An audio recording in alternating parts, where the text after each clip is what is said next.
കൂട്ടുകാരെ, നമ്മുടെ മുമ്പിൽ കാണുന്നത് ബെയ്റ്റ് മിൻസ് എന്നൊരു ചരിത്രപ്രധാനമായ ഒരു മ്യൂസിയമാണ്. 1924 ഡോക്ടർ മോഷെ മിൻസാണ് ഇത് നിർമ്മിച്ചത്. ഗദരയിലെ ആദ്യകാല നിവാസികളെ ബിലോയിമികളുടെ ചരിത്രം പറയുന്ന ഒരു പ്രധാന മ്യൂസിയമാണ് ഇത്.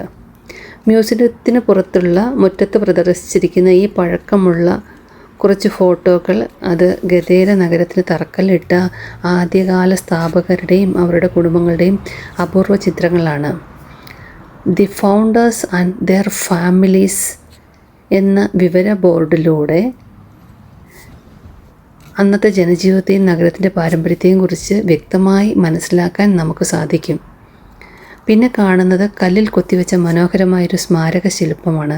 പ്രശസ്ത ഇസ്രായേലി ശില്പിയായ മോഷെ സിപ്പർ രൂപകൽപ്പന ചെയ്ത ഈ ശില്പത്തിൽ ഹീബ്രു ലിഖിതങ്ങളും വേറിട്ട കൊത്തുപണികളും കാണാം.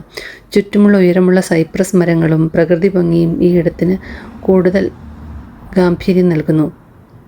ഗദേരയുടെ കഴിഞ്ഞകാല ഓർമ്മകളിലൂടെയുള്ള ഈ യാത്ര ഏതൊരാളുടെയും മനസ്സ് നിറയ്ക്കുന്ന ഒന്നാണ്. അതുപോലെ തന്നെ ഈ കെട്ടിടം പണിതിരിക്കുന്നത് യൂറോപ്യൻ വാസ്തുവിദ്യയുടെ മികച്ചൊരു ഉദാഹരണമായിട്ടാണ്. ഇവിടുത്തെ അലങ്കരിച്ച പ്രവേശന കവാടവും വലിയ ഗോപണിയും ഏറെ ശ്രദ്ധേയമാണ്. എന്താണെങ്കിലും എനിക്ക് ഈ മ്യൂസിയത്തിനുള്ളിലേക്ക് കയറാൻ പറ്റിയില്ല, കാരണം ഇന്ന് ഫ്രൈഡേ ആണ്, ഓപ്പൺ അല്ല. ഇനി ഒരു ദിവസം ഞാനത് ഓപ്പൺ ചെയ്യുമ്പോഴത്തേക്കും ഞാനത് കയറിക്കണ്ട് അടുത്ത വീഡിയോ എടുത്ത് നിങ്ങളെ കാണിക്കാം കേട്ടോ.